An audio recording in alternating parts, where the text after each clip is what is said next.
larger logs like these two here and put them on the bottom. I do have some left over from a previous fire, but I'm going to pick this one up as well.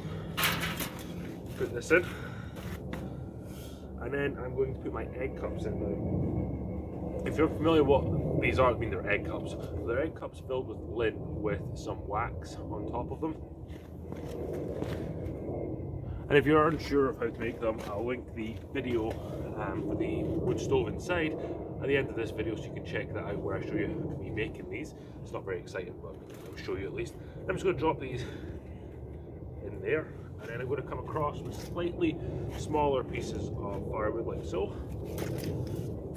And then before I go any further, a couple of papers I'm going to put in as well, like that. Put this one across here, holding that like so.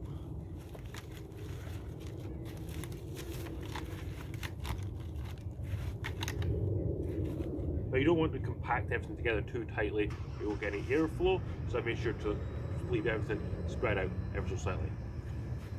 Next I'm going to take some branches that I've got.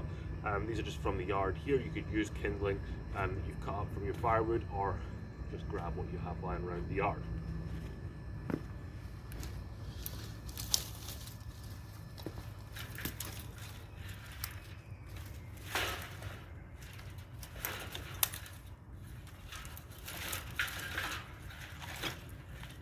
Now I'm just going to go in and make sure to light the egg cup with the lint in it, and this will help catch the paper, and then it'll catch the kindling on top and start burning its way down.